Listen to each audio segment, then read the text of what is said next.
The stars looked different this far from Earth. Captain Jake Morrison stood on the bridge of the human ship Defiance and watched the strange constellations through the main window.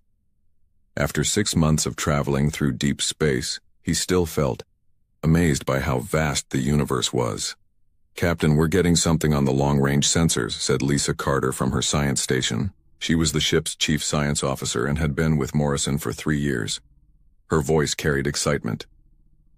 "It looks like artificial structures about 2 light hours away." Morrison walked over to her station. The crew had been searching for signs of alien life for months without finding anything. Now they might have found their first real evidence that humans were not alone in the galaxy. "What kind of structures?" Morrison asked. "Large ones, much bigger than anything we humans have built. The computer thinks they might be space stations or maybe even cities floating in space." Lisa's fingers moved quickly over her controls as she gathered more information. Ryan Brooks, the ship's tactical officer, looked up from his station. "Captain, should I ready our weapons? We don't know if these aliens are friendly." "No weapons yet," Morrison said firmly. "We came here to make friends, not enemies. Keep scanning, but stay ready." Amy Rodriguez sat at the communication station, trying to pick up any alien signals. She had learned 12 human languages and hoped that would help her understand alien speech. "I'm getting some transmissions, Captain. They're using very complex patterns. This might take time to figure out." The Defiance moved closer to the alien structures. Through the main screen, the crew could see massive metal constructions that looked like cities floating in the darkness of space. Lights moved along the surfaces and smaller ships flew between the structures like busy insects. "My God," whispered Lisa. "There must be millions of them living there." Morrison felt his heart beating faster. This was the moment humanity had dreamed about for centuries. First contact with an alien civilization. Everything they did in the next few hours could change the future of both species. "Amy, can you send a basic mathematical sequence? Something simple to show we're intelligent beings trying to communicate." "Already working on it, Captain." Amy's hands moved over her controls, sending prime numbers and basic mathematical relationships. They waited. Space around them seemed to hold its breath. Then Amy's station lit up with incoming signals. "They're responding. The signal is getting stronger. I think they're sending ships toward us." On the main screen, several alien vessels appeared. They were sleek and dark, much larger than the Defiance. Strange symbols glowed along their hulls, and they moved with a smooth grace that human ships could not match. "Incoming transmission," Amy announced. It's in our language. Somehow they learned English from our signals." A deep voice filled the bridge. The words came slowly, as if the speaker was not used to human speech. "Human vessel, you will identify yourselves. State your purpose in Zephyrian space." Morrison stepped forward. "This is Captain Jake Morrison of the Earth vessel Defiance. We come in peace seeking friendship and knowledge. We mean no harm to your people." There was a long pause. Then the voice spoke again, colder this time. "I am War Prime Kethvar of the Zephyrian Collective. You humans are unknown to us. You will follow our ships to the command station for inspection." Morrison looked at his crew. Lisa seemed worried. Ryan had his hand near the weapons controls. Amy was trying to keep the communication clear. "We will follow," Morrison said. "But we request that this meeting be peaceful. We have much to offer, each other." The alien ship surrounded the Defiance and guided it toward the largest space station.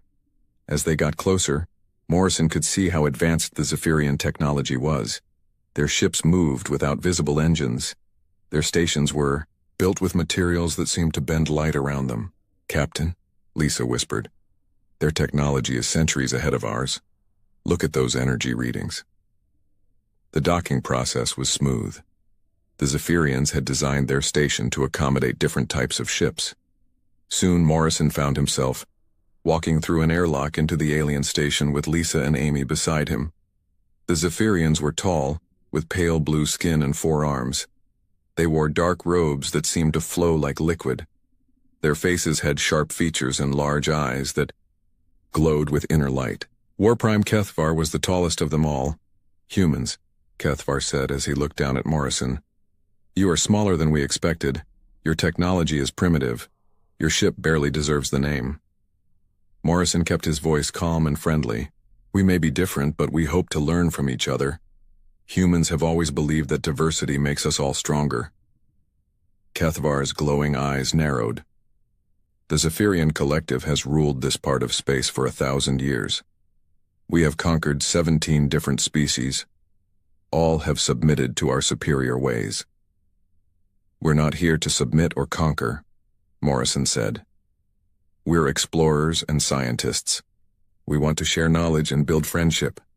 Something in Morrison's words seemed to anger the War Prime. His forearms moved in sharp gestures, and he spoke rapidly to the other Zephyrians in their own language. Your words are the words of weakness, Kethvar said finally. In our culture, the strong rule and the weak serve. There is no middle ground. Morrison tried to explain human values, but he could see that the Zephyrians viewed kindness as weakness and cooperation as failure. The meeting was not going as he had hoped. Then everything went wrong. Lisa was trying to record the meeting with a small device. To humans, this was normal scientific procedure. But when the Zephyrians saw the device, they reacted with fury. Spy. Equipment, one of them shouted. The humans are recording our secrets. No, wait, Morrison said, but it was too late. Kethvar's voice boomed through the station. This is an act of war. Humans are enemies of the collective. Before Morrison could explain, alarms began sounding throughout the station. The peaceful first contact had become a disaster, and Morrison realized that humanity might have just made the most dangerous enemy in the galaxy. War Prime Kethvar stood in the command center of his flagship and studied the reports about humans. The information his scouts had gathered made him feel confident about the coming war. These creatures called humans seemed weak and disorganized. Show me their technology again, he ordered his intelligence officer, Sub-Commander Thexra. The holographic display showed images of human ships and weapons. Kethvar saw crude metal vessels that moved slowly through space. Their weapons were simple, projectile systems and basic energy beams. Compared to Zephyrian technology, human equipment looked like toys made by children. Their largest ships are only half the size of our smallest fighters, Thexra reported. Their weapons cannot penetrate our shields. Their armor is thin metal that our weapons will cut through like air. Kethvar nodded with satisfaction. What about their military organization? Very poor, War Prime. They have no unified command structure. Each human colony makes its own decisions. They argue constantly among themselves. They show no discipline or proper military thinking. Excellent. How many ships do they have? Perhaps 200 combat vessels in total. Most are converted, cargo ships with weapons attached. We have over 3,000 warships ready for battle. Kethvar felt pleased. The Zephyrian Collective had conquered 17 species over the past 1,000 years.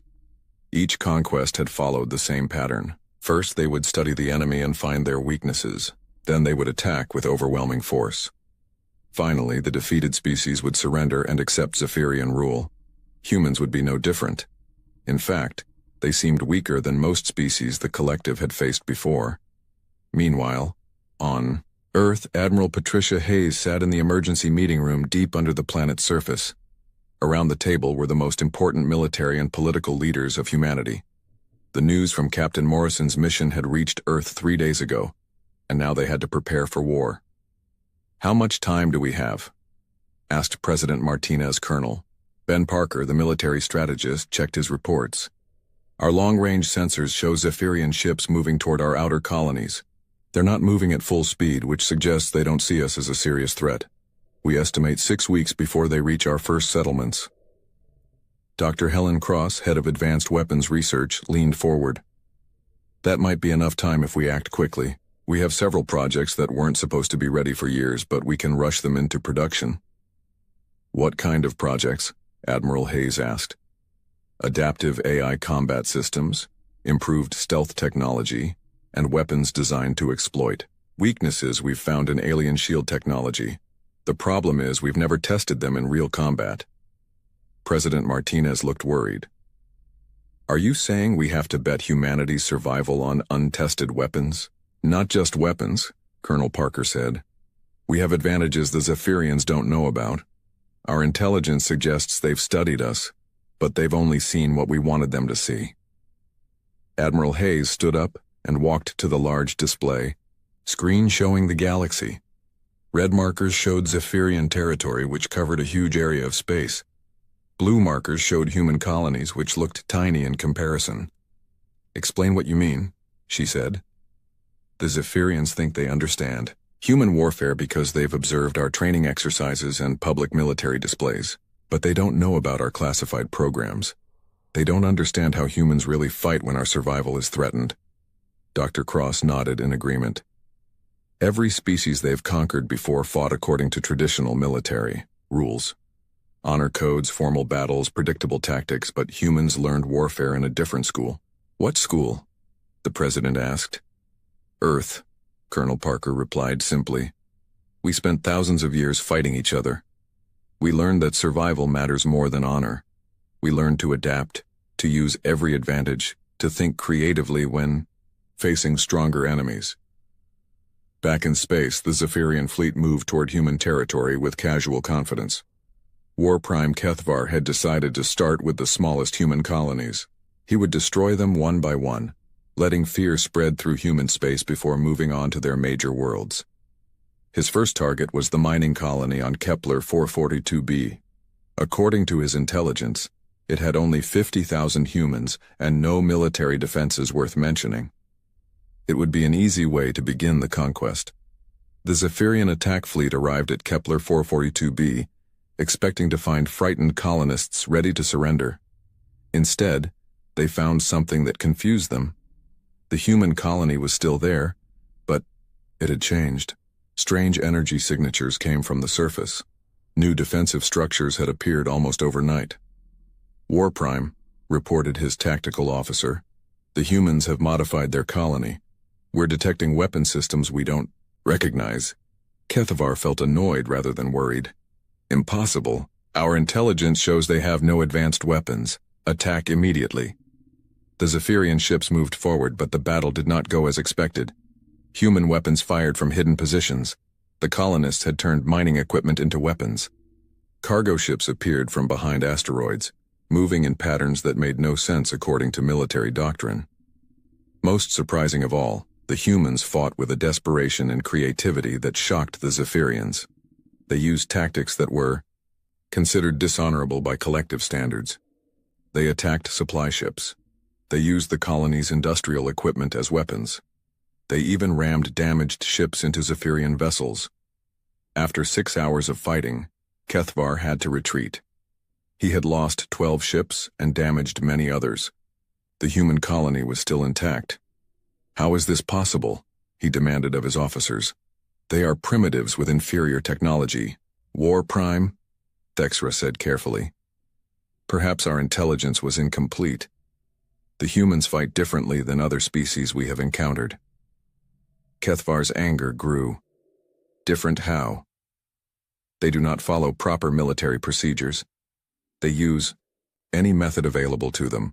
They show no concern for honor or tradition in combat. You mean they fight like animals? No, War Prime. They fight like survivors. Kethvar stared at the tactical display showing the failed attack. For the first time in his long military career, he felt uncertain. Maybe the humans were more dangerous than he had thought. But his pride would not let him admit this possibility. The Zephyrian collective had never failed to conquer an enemy. They would not fail now. Prepare the main fleet, he ordered. We will show these humans what real military power looks like. His officers hurried to carry out the command, but several of them exchanged worried glances. The easy conquest they had expected was becoming something else entirely. Tony Phillips wiped sweat from his forehead as he worked under the hull of the cargo ship Morning Star. 3 weeks ago, this vessel had been carrying grain between colonies. Now Tony was turning it into a warship that could fight Zephyrian forces. Hand me that plasma welder, he called to his assistant. Around him, dozens of other engineers worked on similar projects in the orbital shipyard above Mars. Every civilian ship that could fly was being converted for battle. "Tony, you need to see this," said Maria Santos, another engineer. She held up a piece of Zephyrian technology that human forces had recovered from the battle at Kepler 442b. "I think I figured out how their shields work." Tony crawled out from under the ship and examined the alien device. It was smaller than a human fist but contained technology that seemed impossible. "What did you find?" "Their shields are incredibly strong, but they have a weakness. They're designed to stop energy weapons and large projectiles, but they don't handle multiple small impacts very well." "What do you mean?" Maria smiled. "Remember those old Earth weapons called shotguns? They fired many small pellets instead of one big bullet.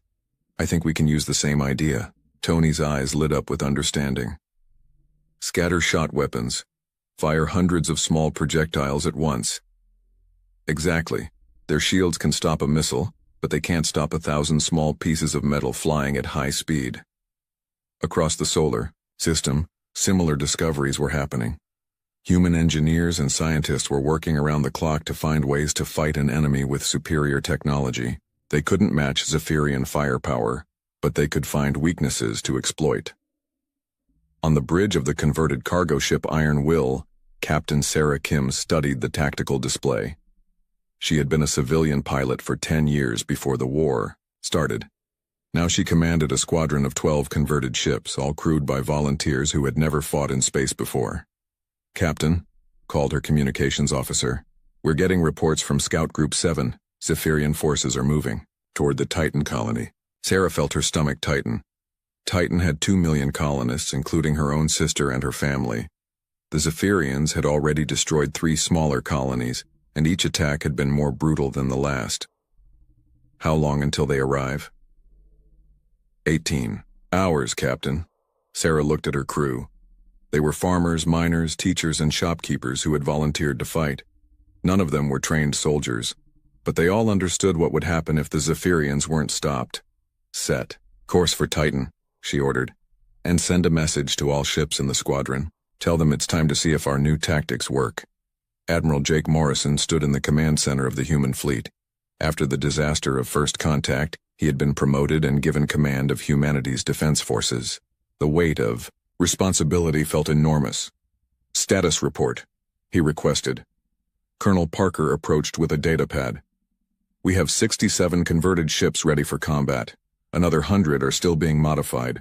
Our new weapons are untested, but the simulations look promising." "What about the Zephyrian fleet?" "They're moving in 3 main groups. The largest is heading for Titan. The other 2 are attacking mining stations in the belt." Dr. Cross joined them. "Admiral, we've finished installing the new AI combat systems. They should give our ships a significant advantage in battle coordination." Morrison nodded. The AI systems were humanity's secret weapon. While Zephyrian ships were powerful, they relied on traditional command structures. Each ship waited for orders from above before acting. But human ships with AI assistance could think and react independently, working together like a flock of birds or a school of fish. "There's something else," Dr. Cross continued. "We've been monitoring Zephyrian communications. They still don't understand what they're fighting." "What do you mean?" "They keep referring to us as dishonorable and primitive. They think our tactics are signs of weakness rather than strength. They don't realize that humans have been preparing for this kind of war for our entire history." Morrison thought about human history. Thousands of years of warfare had taught his species hard lessons. They had learned that survival mattered more than pride. They had learned to use every advantage, no matter how small. They had learned to adapt quickly when facing stronger enemies. The Zephyrians had conquered 17 species, but those species had fought according to traditional rules. They had faced their enemies in honorable combat, ship against ship, following ancient codes of warfare. Humans had no such codes. They fought to win.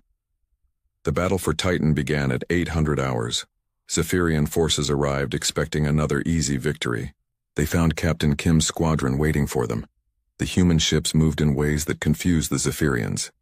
Instead of forming battle lines like proper warships, they scattered and attacked from multiple directions.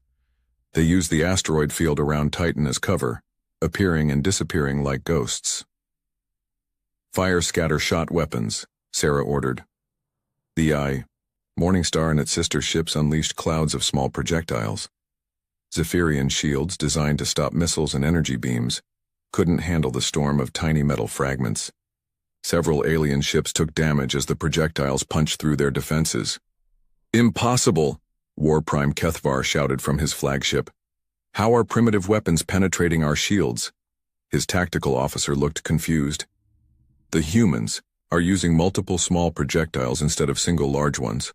Our shields are not designed for this type of attack." Kethvar felt anger rising in his chest. First the mining colony, now this.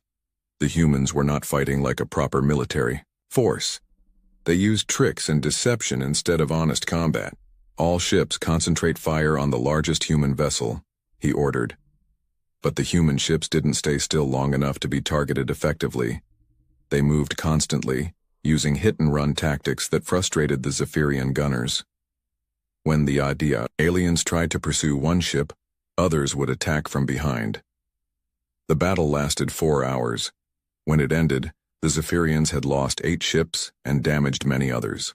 The human squadron had lost only 2 vessels, and Titan remained safe. Kethvar stared at the tactical display in disbelief. His forces had superior technology, larger ships, and more firepower. Yet somehow these primitive humans had defeated him again. "War Prime," his intelligence officer reported. "We're receiving similar reports from the other battle groups. Human forces are using unexpected tactics everywhere. They're not fighting like any species we've encountered before." Kethvar realized that his easy conquest was becoming a real war, but his pride still would not let him admit that humans might be dangerous opponents. "Send for reinforcements," he ordered. "We will crush these insects with overwhelming force." But, as he gave the order, Kethvar felt something he had never experienced before in his long military career. For the first time, he was not certain of victory. The space around New Geneva looked like a graveyard of ships. Broken pieces of metal floated in the darkness, some still glowing from recent explosions. Admiral Jake Morrison stood on the bridge of his flagship Retribution and watched the final Zephyrian assault falling apart. War Prime Kethvar had brought his entire remaining fleet to this battle. Over 1,000 ships had attacked the human fortress world, expecting to crush human resistance once and for all. Instead, they had flown into the most carefully planned trap in military history. "Status report," Morrison requested. "Enemy fleet is down to 300 operational ships," reported his tactical officer. "They're trying to retreat, but our pursuit squadrons are cutting off their escape routes." Morrison nodded. The humans had learned much about Zephyrian tactics during the past 6 months of war. The aliens always attacked in the same patterns, always used the same formations, always followed the same rigid procedures. This predictability had become their weakness. On the bridge of his damaged flagship, War Prime Kethvar stared at the tactical display with growing horror. His mighty fleet was being destroyed by creatures he had dismissed as primitive animals. Ships that had conquered entire star systems were being picked apart by converted cargo vessels and mining ships. "How is this possible?" he demanded. "We have superior weapons, superior armor, superior everything." His surviving officers looked at each other with fear in their eyes. None of them wanted to tell their commander the truth, but the evidence was clear on every screen around them. "War Prime," his intelligence officer said carefully. "The humans fight differently than any species we have encountered. They do not follow standard military doctrine." "Explain." "They use deception, surprise attacks, and coordinated group tactics. Their ships work together like a single organism with many parts. Our ships wait for orders from command. Their ships think and act independently while still working toward the same goal." Kethvar felt rage building inside him. "You are saying they fight without honor, without proper military structure?" "Yes, War Prime. But their methods are very effective." The truth was even worse than his officers realized. The humans had spent months studying captured Zephyrian equipment and prisoners. They had learned how Zephyrian command systems worked, how their ships communicated, and how their officers thought. Dr. Helen Cross had led a team of scientists who discovered that Zephyrian military doctrine was based on thousands of years of tradition. They never changed their tactics because change was considered dishonorable. They believed that superior technology and discipline would always defeat inferior opponents. But humans had no such traditions limiting their thinking. When they found that direct attacks didn't work, they tried indirect approaches. When energy weapons proved ineffective, they developed kinetic alternatives. When single ships were too weak, they coordinated dozens of vessels to work as one. Marine Commander Kate Sullivan led her troops through the corridors of a captured Zephyrian cruiser. The boarding action had been brutal, but her soldiers had adapted quickly to fighting in alien environments. "Clear the next section," she ordered over her radio. "Remember, these aliens have 4 arms, but they're not used to close combat. Stay mobile and use your training." The Zephyrians were excellent space warriors, but they had never faced human infantry tactics. Human soldiers had been trained in fighting techniques developed over centuries of warfare on Earth. They knew how to fight in tight spaces, how to use cover effectively, and how to work as small teams. Kate's squad moved through the alien ship like shadows. The Zephyrians, used to formal battles with clear rules, had no idea how to respond to human guerrilla tactics. Back on the Retribution's bridge, Morrison received reports from across the battlefield. Human forces were winning on every front, but not because they had better weapons or stronger ships. They were winning because they thought differently about warfare itself.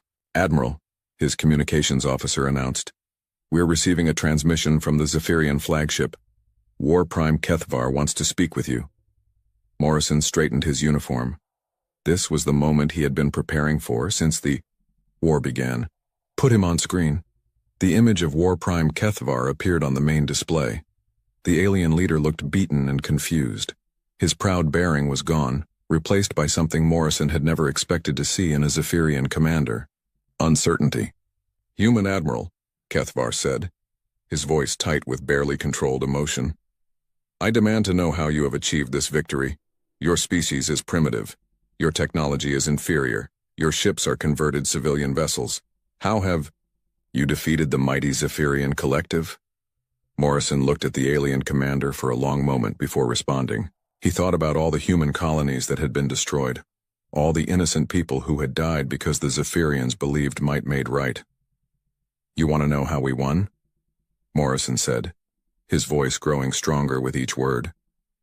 "You studied our ships and our weapons, but you never studied us. You thought you understood human warfare because you watched our training exercises and military parades." Kethvar's glowing eyes narrowed. "Your military displays showed weakness and disorder. Those displays showed you what we wanted you to see," Morrison replied. "But you never saw what humans are really like when our survival is threatened. You never learned about our real history." "What history?" Morrison stepped closer to the screen. "We spent 10,000 years learning how to fight on a world where everything wanted to kill us. We fought ice ages, predators, diseases, and each other. We learned that survival requires adaptation, innovation, and the willingness to do whatever it takes to protect our people. That is not honorable warfare." "Honor?" Morrison's voice grew cold. "You attack civilian colonies and call it honorable. You demand surrender from people who never threatened you and call it proper military procedure. You want to know what real honor looks like?" Kethvar remained silent, waiting for the answer. Morrison leaned forward, his eyes burning with intensity. "Real honor is protecting those who cannot protect themselves. Real strength is knowing when to show mercy to a defeated enemy. And when someone threatens everything we hold dear, when someone demands that we surrender or die." The human admiral's voice dropped to a deadly whisper that carried more threat than any shout could convey. "You want war? Then face destruction." The words hit Kethvar like a physical blow. In that moment, he finally understood what his people had awakened. Humans were not just another species to be conquered. They were something entirely different, something the Zephyrian collective had never encountered in 1,000 years of warfare. They were survivors who had learned that sometimes the only way to preserve peace was to become very, very good at war. War Prime Kethvar sat in his command chair and stared at the wreckage of his once mighty fleet. Only 50 ships remained from the 1,000 that had attacked New Geneva. His officers waited in silence, afraid to speak. The Great Zephyrian Collective, rulers of 17 conquered species, had been defeated by a race they had called primitive. War Prime, his communications officer said quietly, "Admiral Morrison is requesting your response to his terms." Kethavar closed his glowing eyes. The human terms were not what he had expected. Any other species would have demanded complete surrender, slavery, or total destruction.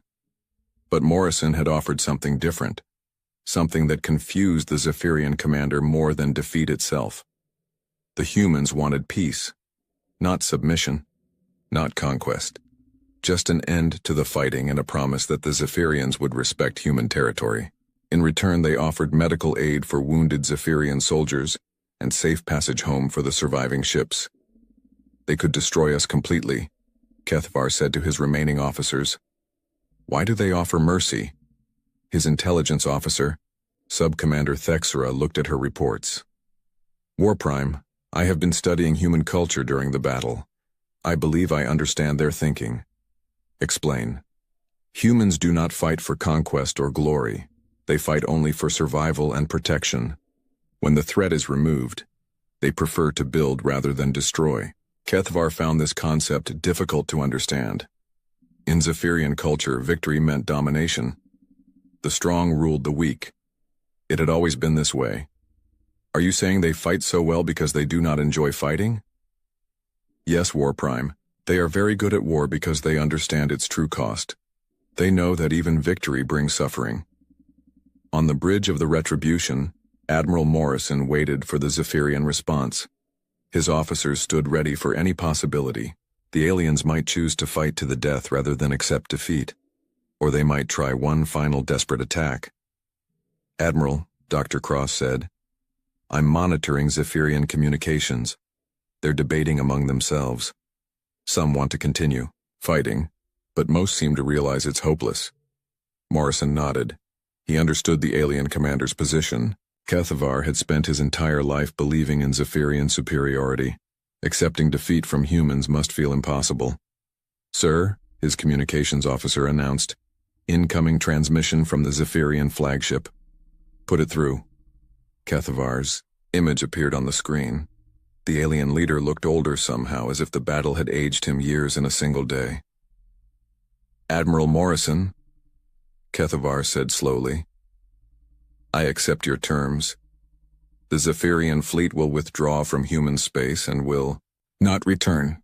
Morrison felt relief wash over him. The war was finally over, but he also felt something unexpected, sympathy for his defeated enemy. "War Prime," Morrison said, "I want you to understand something. Humans don't hate the Zephyrian people.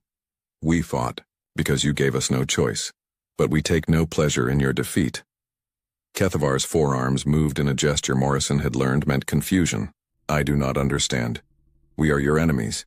We destroyed your colonies. We killed your people."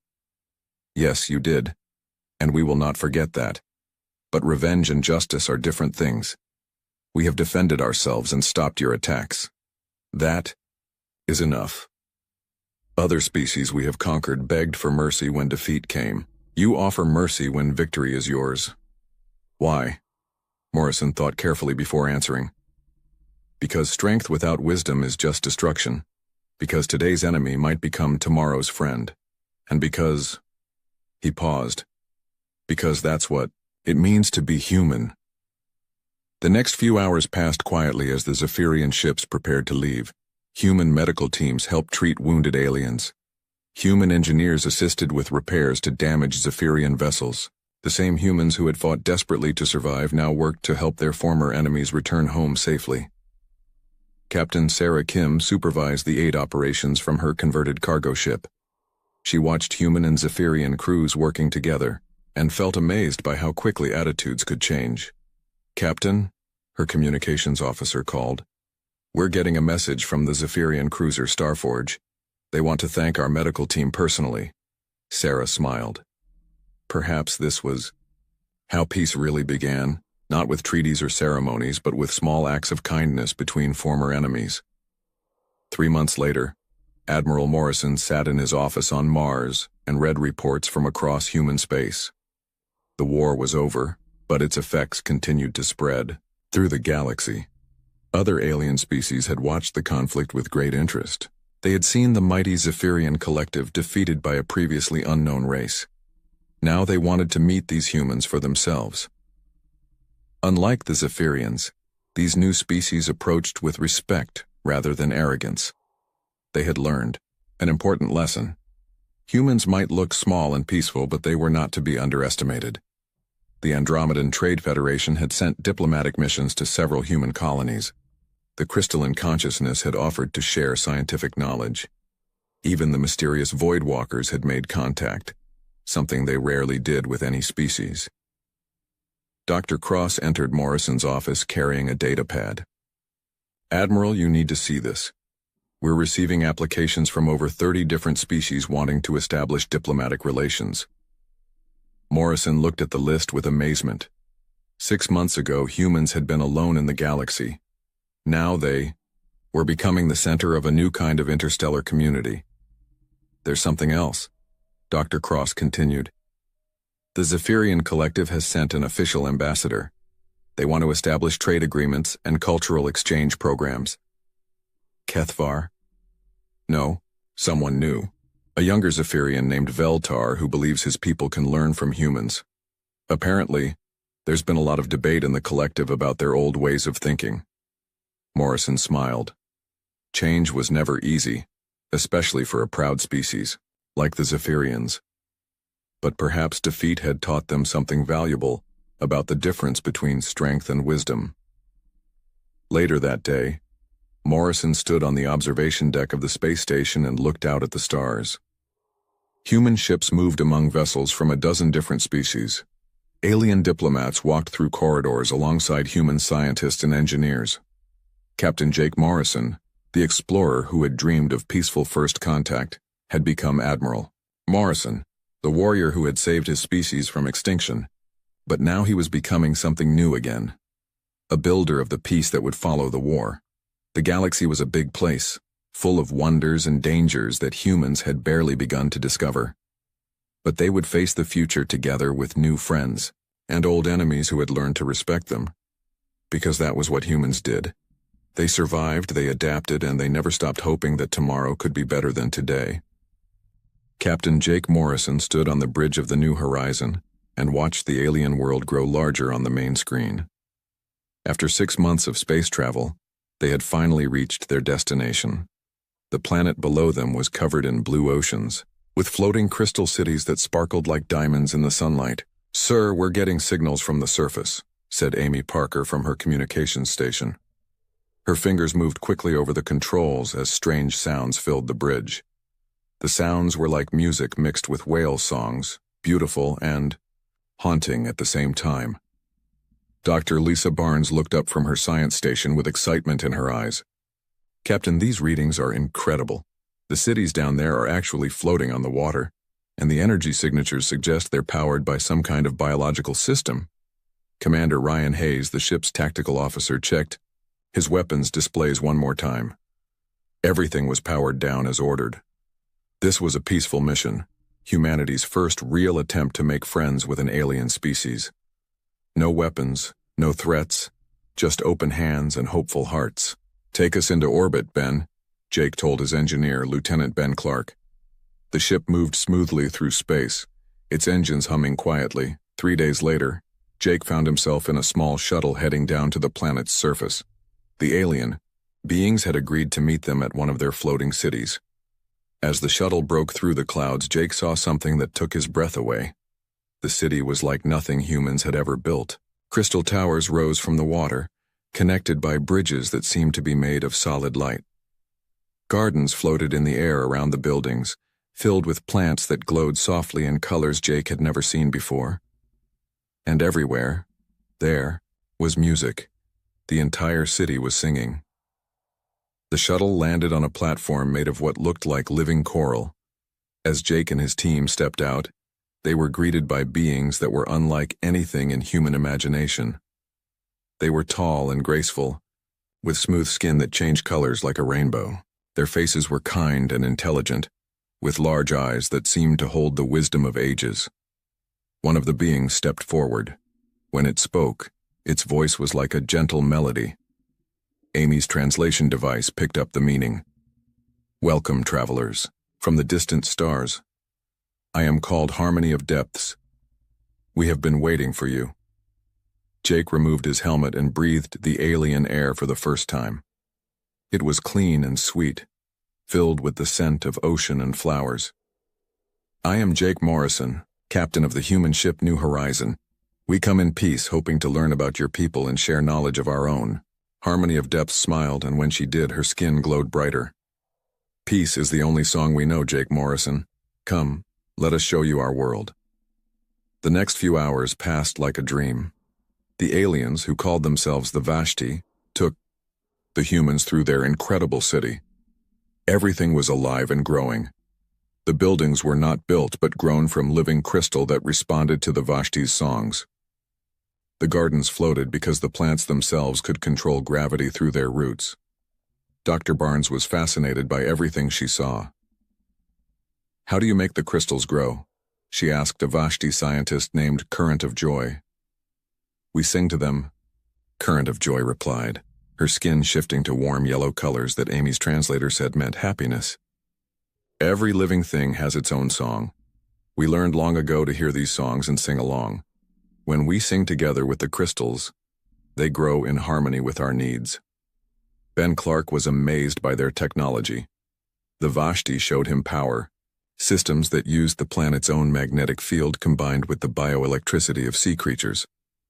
"No pollution, no waste," explained a young Vashti engineer named Depth Singer. "Everything gives to everything else. That is the way of harmony."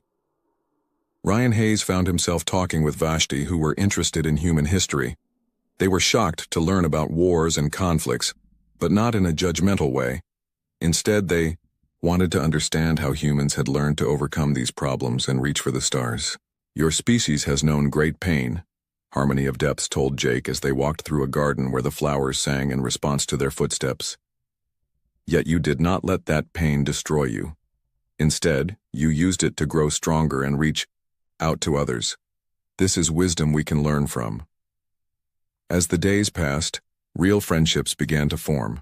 Jake spent long hours with Harmony of Depths, sharing stories of Earth's history and learning about the Vashti's ancient culture. The alien leader told him about their philosophy of living in harmony with all life, about their art and music that could heal both body and soul. Lisa Barnes worked closely with Vashti scientists, sharing human knowledge of medicine and biology, while learning about their incredible biotechnology. Together, they discovered ways to grow food that could adapt to any environment and medicines that could cure diseases by singing to the sick cells until they remembered how to be healthy. Amy Parker spent her time with Vashti linguists, developing better translation systems and learning the complex language of colors and sounds that the aliens used. She discovered that the Vashti didn't just talk with words. Their entire bodies were part of their communication, with skin colors and musical tones working together to create meaning. The Vashti were equally fascinated by human culture. They loved human music, especially the complex harmonies of Bach, and the emotional power of blues songs. They were amazed by human art and literature, by the way humans could create beauty even in the midst of struggle and pain. Ben Clark became close friends with several young Vashti engineers. Together they worked on improving both human and Vashti technology, finding ways to combine the best of both worlds. The Vashti taught him about organic technology that grew and healed itself, while he showed them human innovations in energy, storage, and space travel. After 2 months on the planet, Jake knew that this was the most important moment in human history. They had found not just intelligent life, but friends. True friends who cared about peace, beauty, and the welfare of all living things. The Vashti felt the same way. Harmony of Depths told Jake that their people had always believed they would someday meet other beings among the stars, beings who would share their love of harmony and growth. "You are the friends we have been singing for across the generations," she said, her skin glowing with deep blue colors that meant profound joy. Your arrival completes a song that began before our grandparents were born. As the time came for the New Horizon to return to Earth, 3 young Vashti volunteered to come with them as ambassadors. Melody of Stars, Current of Joy, and Depth Singer were excited to see Earth and meet more humans. The entire Vashti city came to see them off, singing a farewell song that made the crystal buildings ring like bells. Jake stood on the bridge of his ship, watching the beautiful planet grow smaller. Behind them, in the cargo hold, were gifts from the Vashti, memory crystals containing their greatest music and scientific discoveries, seeds from their floating gardens, and samples of their healing crystals. Set course for Earth, he told Ben Clark. His voice was filled with pride and excitement. They were going home with the greatest news in human history. Humanity was no longer alone in the universe, and their new friends were everything they could have hoped for. The 3 Vashti ambassadors stood beside him, their skin glowing with anticipation. They were eager to see the blue world that had produced such remarkable beings, to meet the billions of humans who had created art and music and literature that moved their hearts. As the New Horizon jumped to faster than light speed, Jake Morrison smiled. The future had never looked brighter. Humanity and the Vashti would build something beautiful together, a friendship that would span the stars and bring peace to the galaxy. Behind them, the Vashti city continued its eternal song, now with new verses celebrating the arrival of their human friends and the bright future that lay ahead for both their peoples. 8 months later, the New Horizon was finally approaching the solar system. Jake Morrison stood on the bridge, watching the familiar stars grow brighter. Beside him, the 3 Vashti ambassadors pressed against the viewing windows, their skin glowing with excitement. "Soon we will see your beautiful Earth," said Melody of Stars, her colors shifting to bright gold. "We have dreamed of this moment for so long." Current of Joy hummed softly, a tune that made the ship's walls vibrate with harmony. "We cannot wait to meet more humans and share our songs with your people." Amy Parker was busy at her communications station, trying to contact Earth Control. "This is strange, Captain. I'm not getting any response from Earth Traffic Control. Let me try the Mars colonies." Jake frowned. It was unusual for Earth not to respond immediately. They had been sending messages ahead announcing their return, with the first alien ambassadors in human history. The whole solar system should be celebrating. "Still nothing from Mars, sir," Amy reported after several minutes. "I'm trying the asteroid mining stations now." Dr. Lisa Barnes looked up from her science station with worry in her eyes. "Captain, I'm not detecting any of the usual radio traffic from Earth. No television signals, no internet communications, nothing." A cold feeling began to grow in Jake's stomach. Something was very wrong. The solar system was too quiet, too empty of the constant chatter of human civilization. Ben Clark checked his navigation systems twice before speaking. "Sir, we're definitely in the right place. That's Earth ahead of us. But I'm not picking up any orbital traffic. No ships, no space stations responding." Ryan Hayes activated the ship's long-range sensors and went pale. "Captain, you need to see this." The main screen changed to show Earth, but it was not the blue and green world they remembered. The planet below them was brown and gray, with angry red spots that glowed like infected wounds. The polar ice caps were gone. The oceans looked black and wrong. "No," whispered Jake, his voice breaking. "This can't be real." The 3 Vashti ambassadors made sounds of horror and grief. Their skin turned dark gray, almost black. Depth Singer fell to her knees, overwhelmed by the psychic weight of what they were seeing. Amy's hands shook as she tried every emergency frequency she knew. "I'm getting automated distress signals, hundreds of them. They're all saying the same thing. The attacks began 6 months ago." 6 months ago. Just after the New Horizon had left the Vashti homeworld to return to Earth, Lisa Barnes ran every scan she could think of. The results were devastating. The atmosphere is full of radioactive particles. The oceans are boiling with nuclear fire. The temperature readings show that most of the surface was hit with energy weapons powerful enough to melt rock. Ben Clark's voice was barely a whisper. "The moon. Look at the moon." Earth's ancient companion was scarred with massive craters that had not been there before. Entire sections of the lunar surface had been blown away, leaving it looking like a broken egg. Mars, Ryan said quietly, his tactical training helping him stay focused even as his heart broke. Show me Mars. The red planet was worse. Something had cracked it open like a nut. The Great Canyon that had once been a marvel of planetary geology was now a gaping wound that went almost to the planet's core. The atmosphere was gone, blown away into space. Jake sank into his captain's chair as the full horror hit him. 8 billion people. Gone. All of them. His parents, his sister, his friends from the academy. The children who had sent drawings to space for the aliens to see. The old woman who had grown the roses he loved to smell when he was on Earth leave. All of them. Dead. The weapon signatures, Lisa said, her scientific mind still working even as tears ran down her face. I'm analyzing the energy patterns left in the debris fields. Amy was crying as she listened to the distress beacons. They're mostly automated. Messages. But I found a few from people in the last moments. They're saying the attackers came without warning. Ships just appeared and started firing. Captain. Lisa's voice was cold now, filled with a terrible understanding. I know these weapon signatures. We've seen them before. Jake looked at her with dead eyes. Who? The Kronak Empire. The energy patterns match exactly with the weapons. Data we recorded 3 years ago when we tried to negotiate with them. The Kronak. Jake remembered them well. A species of aggressive reptilian beings who had rejected human attempts at friendship. They had called humans weak and chaotic, unworthy of space travel. The negotiations had ended badly, with Kronak representatives stating that the galaxy would be better off without human interference. But no one had expected this. No one had thought they would commit complete genocide. Amy was monitoring more signals now, her face twisted with rage and grief. Captain, I'm picking up Kronak military communications. They're celebrating. What? They're broadcasting across their empire footage of the attacks. They turned the destruction of Earth into entertainment for their people. The main screen showed intercepted Kronak transmissions.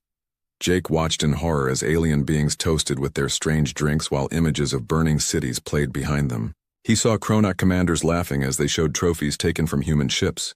Children's toys, wedding rings, family photographs. They're calling it the cleansing of the weak species, Amy continued, her voice shaking with fury. They're planning a victory celebration on their homeworld.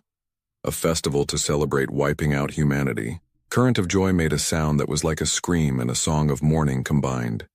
The noise was so full of grief that it made the ship's hull ring like a bell. Melody of Stars had lost all her colors, her skin now a flat gray that meant despair, beyond words. Depth. Singer spoke for the first time since seeing Earth. Her voice was broken and hollow. We felt it. When it happened. 6 months ago, we felt a great silence fall across the song of life. We thought it was just sadness for missing our new friends, but it was death. The death of 8 billion voices all at once. Jake stood up slowly. Around him, his crew was crying. Ryan Hayes, the tough military officer, had his head in his hands. Ben Clark was staring at the screen showing Earth's corpse, with empty eyes.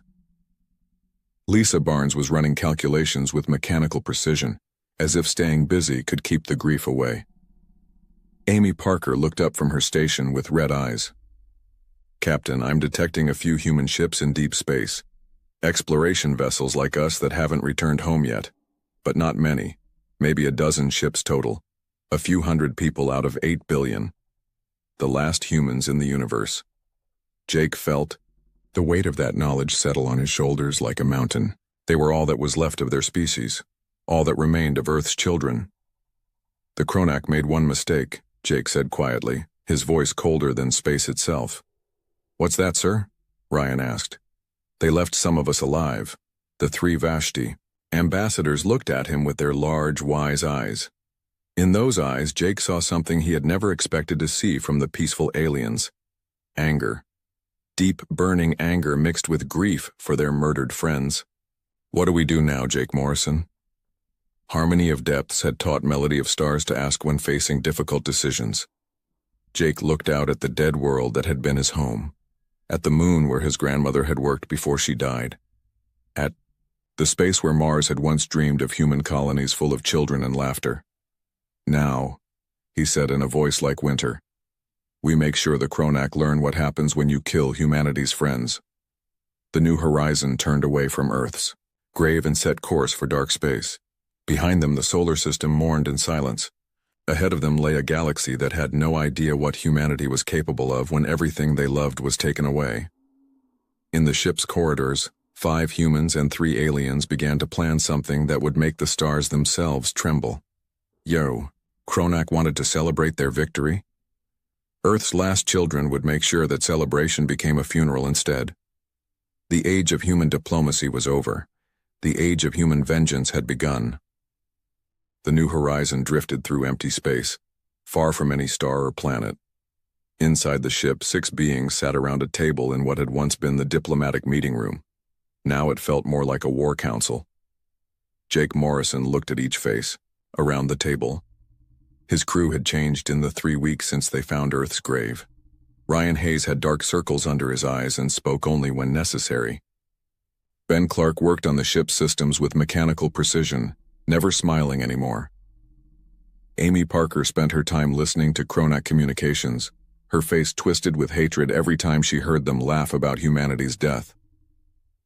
Dr. Lisa Barnes had changed the most. The kind scientist who had been so excited to study alien life now spent her days reading through classified military files, searching for weapons that could kill entire species. We need to face facts, Jake said quietly. 5 humans and 3. Vashti cannot fight an empire that spans dozens of star systems. If we try to attack them directly, we'll just die uselessly. Melody of Stars spoke up, her skin flickering with colors Jake had never seen before. Dark colors. Angry colors. The Kronak think they have won completely. They believe all humans are dead. They do not know we exist. That's our advantage, Ryan said, his military mind already working. They're not looking for survivors. Their security is designed to stop armies, not ghosts. Current of Joy had been silent since they left Earth's system, but now she spoke in a voice like broken glass. In our culture, we have stories of the Dark Song. When someone commits a great evil, the universe itself demands balance. We never believed these stories were real. Maybe they weren't real before, said Depth Singer, her skin pulsing with strange patterns. But they are real now. Lisa Barnes opened a computer file on the table's display screen. I've been going through every classified project in our databases. Humanity developed some terrible weapons during our wars. Things so dangerous that every government agreed to never use them. Jake looked at the list of weapon names on the screen. Most of them he had never heard of, but the descriptions made his blood run cold. Viruses that could target specific DNA, patterns, nanotechnology that could eat through any material, bombs that could make stars explode. These weapons were created by humans who understood war, Lisa continued. Humans who knew that sometimes you have to do terrible things to stop even worse things from happening. Ben Clark leaned forward. The ship's fabrication systems can build most of these weapons if we modify them. It won't be easy, but it's possible. Amy. Parker pulled up another screen showing Kronak communication intercepts. I've been studying their military structure. They're incredibly arrogant. They truly believe no other species can challenge them. Their security is designed to stop conventional attacks from other military empires, but not unconventional attacks from species they think are extinct, Ryan added. Jake stood up and walked to the room's window, looking out at the stars. Somewhere out there, the Kronak were celebrating the death of his world. They were laughing about children who would never grow up, about artists who would never create again, about lovers who had died in each other's arms. What kind of people are we becoming? He asked quietly. Melody of Stars joined him at the window. Her skin was now showing colors that meant determination mixed with sorrow. We are becoming what we must become to honor our friends. The Kronak made a choice when they destroyed Earth, said Current of Joy. They chose to be monsters. Now they must face the consequences of that choice. Depth Singer stood up, her body glowing with harmonics that made the ship's walls vibrate. Our people have lived in peace for thousands of years. We never harmed anyone. But you humans taught us something during our time together. What's that? Jake asked. You taught us that some things are worth fighting for. Love is worth fighting for. Friendship is worth fighting for. The memory of the dead is worth fighting for. Lisa Barnes activated another screen. I've found something interesting in the Kronak communications. They're planning a massive celebration on their homeworld. A victory festival to officially celebrate humanity's extinction. Amy nodded. It's scheduled for exactly 1 year after Earth's destruction. Every major Kronak leader will be there. Military commanders, politicians, cultural figures. The entire leadership of their empire in one place. How many? Ryan asked. According to their broadcasts, they expect over 50 million Kronak to attend. They're calling it the greatest celebration in their history. Jake turned back to the table. Then that's where we'll make our move. Not just to kill them, but to send a message to the entire galaxy. What kind of message? Ben asked. That there are some lines you never cross. That friendship is sacred. That if you hurt someone's friends, you will pay a price beyond imagination. Lisa pulled up the weapon files again. I've been working on something new. A combination of human, biotechnology and Vashti harmonic science. It won't just kill them. It will make them experience what they did to us. Explain, Jake said. A virus that causes the infected to experience the last moments of everyone who died on Earth. 8 billion deaths felt all at once. It won't kill them immediately, but it will drive them insane with the weight of what they've done. The room fell silent. Even Jake felt sick at the thought of such a weapon. Is that what we want to become? Amy asked quietly. Monsters like them? No, said Jake firmly. We'll never be monsters like them. Monsters kill for pleasure. We're doing this for justice, for memory, for love. Current of Joy began to sing softly, a melody that was both beautiful and heartbreaking. In our oldest stories, the universe has a way of balancing itself. Great. Evil calls forth great response. The Kronak have upset the balance of all things. We are the universe's answer to their evil, Melody of Stars said, her skin now showing colors of absolute certainty. Over the next several hours, they planned their war. It would not be a war of armies or fleets. It would be a war of shadows, of terror, of psychological destruction.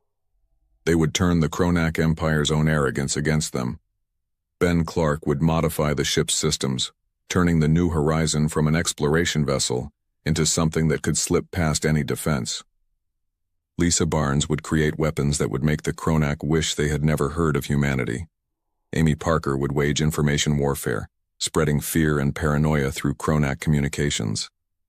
Ryan Hayes would plan their attacks with the precision of a surgeon and the patience of a hunter. The three Vashti would contribute their advanced biotechnology and their knowledge of harmonic frequencies that could shatter minds and bodies alike. How long do we have? Jake asked. 9 months until their celebration, Amy replied. 9 months to prepare. Then we have 9 months to become something the galaxy has never seen before, Jake said. We'll be Earth's ghost, haunting every Kronak who had anything to do with our world's death. Depth Singer stood up, her body glowing with new purpose. We will sing the dark song together, humans and Vashti as one. We will teach the galaxy that friendship is sacred, and those who destroy it will face consequences beyond their worst nightmares.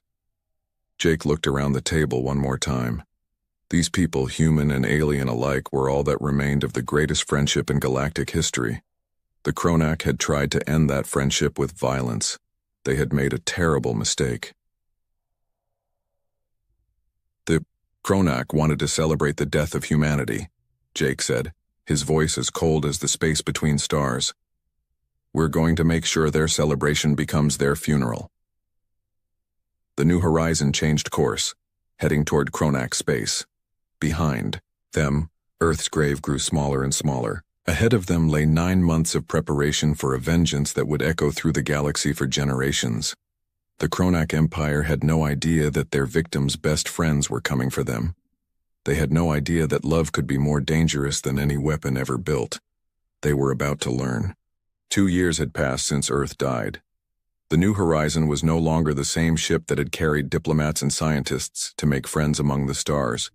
Ben Clark had rebuilt it from the inside out, turning it into something that could slip through space like a shadow.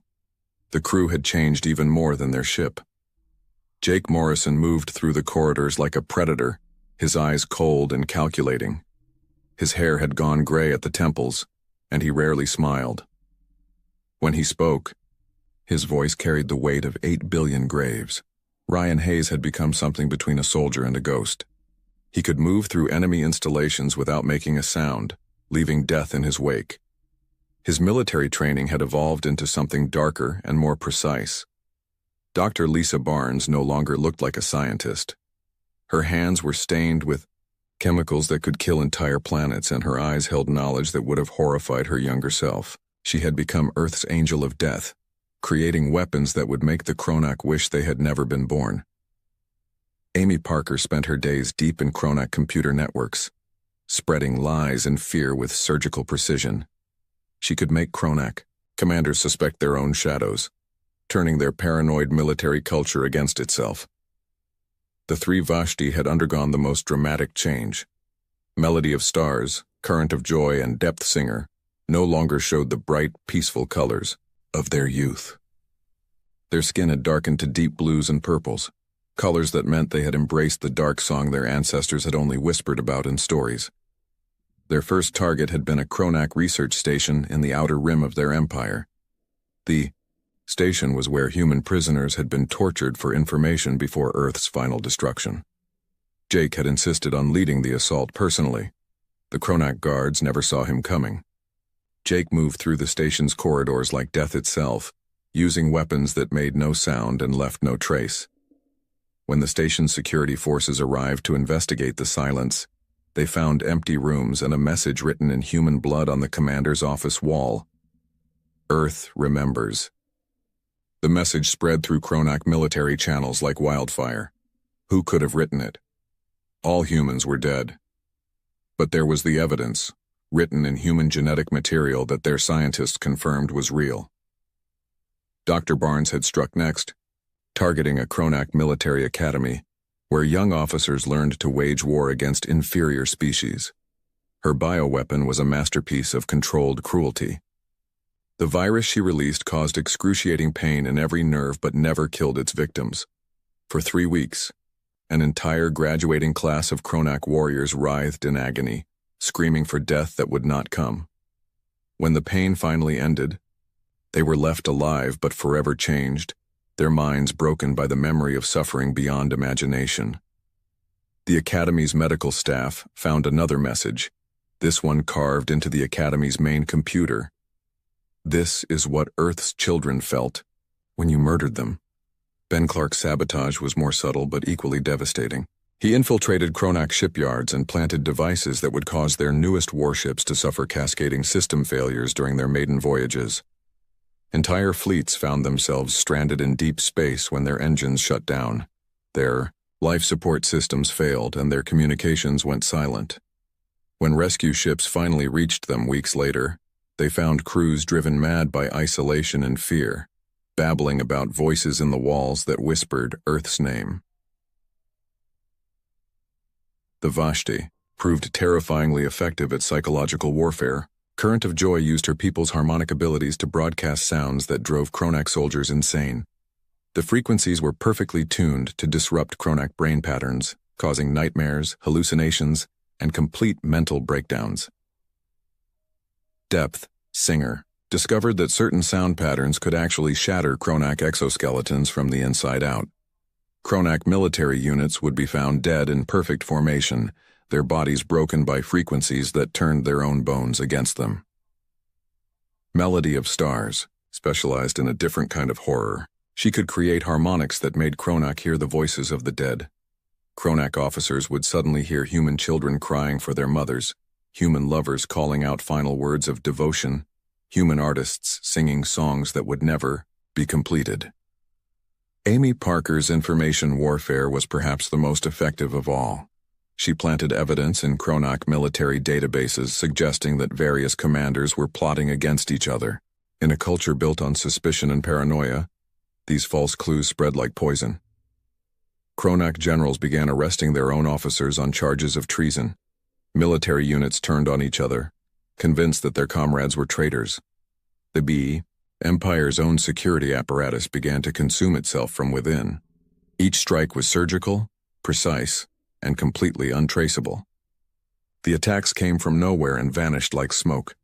The Kronak military began to call their tormentor the Ghost of Earth, never suspecting that 6 beings in a single modified ship could wage such effective warfare against an entire empire.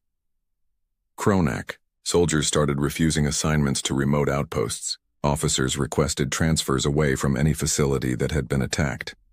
The Empire's military efficiency dropped by 30% as fear spread through their ranks like a plague.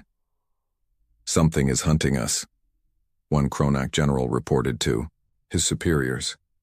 "Something that knows our weaknesses, our fears, our guilty secrets. It strikes without warning and leaves only death and madness behind." The Kronak High Command tried to maintain order, but even they were beginning to crack under the psychological pressure. Reports came in daily of impossible attacks, of facilities destroyed by weapons that left no trace, of entire units found, dead or insane with messages about Earth carved into the walls around them. "We killed them all," the Kronak Supreme Commander insisted during an emergency meeting. "Every human world is ash. Every human ship is destroyed. There are no survivors." But the evidence said otherwise. Human genetic material at crime scenes. Human writing in human languages. References to human culture and human pain. Somehow, impossibly, Earth's children were still alive, and they were very, very angry. Jake Morrison sat in his modified captain's chair, reading the latest intelligence, reports that Amy had gathered from Kronak communications. Fear was spreading through their empire like a virus. Military units were requesting reinforcements. Planets were asking for additional security. The Kronak were starting to jump at shadows. "How many more targets before the celebration?" he asked. 17. "Major strikes," Ryan reported. "We've hit 63 facilities so far, each one more devastating than the last." Lisa Barnes looked up from her laboratory where she was preparing something special for the Kronak homeworld. "The bioweapon is almost ready. 1 more month of testing and refinement." "The ship modifications are complete," Ben added. "We can penetrate their deepest security now. They'll never see us coming." Current of Joy sang a soft melody that made the ship's hull vibrate with barely contained power. "The dark song grows stronger with each note we add to it. Soon it will be ready for its final performance." Amy pulled up a display showing the Kronak homeworld. Their celebration is in 4 months. They're still planning to go ahead with it despite all the attacks. They think their homeworld is too well defended for the Ghost of Earth to reach. Jake smiled for the first time in months, but it was not a pleasant expression. "Let them think that. Let them gather all their leaders in one place. Let them feel safe and confident." He stood up and walked to the viewing window, looking out at the stars. Somewhere out there, the Kronak were trying to sleep despite the nightmares that plagued them. Somewhere out there, they were checking their locks and looking over their shoulders, wondering when the Ghost of Earth would come for them next. "They wanted to celebrate the destruction of our friends," Jake said quietly. "We're going to give them a celebration they'll never forget."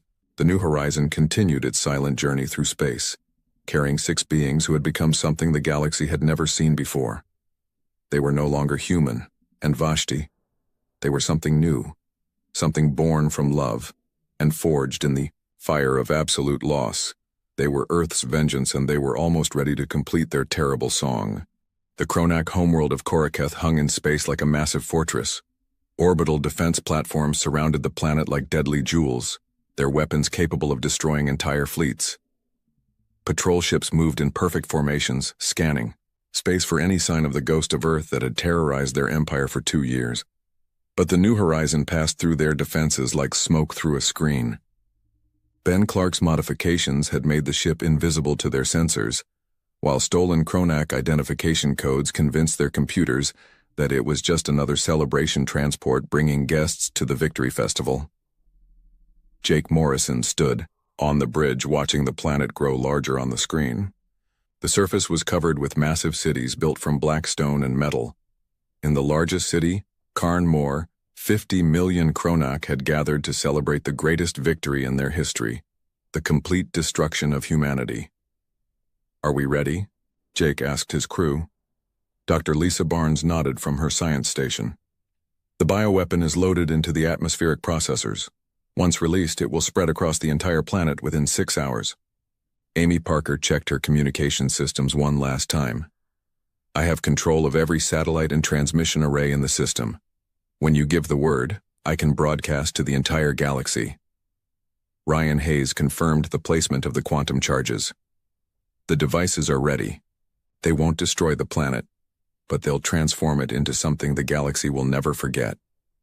The three Vashti stood together, their skin glowing with colors darker than deep space.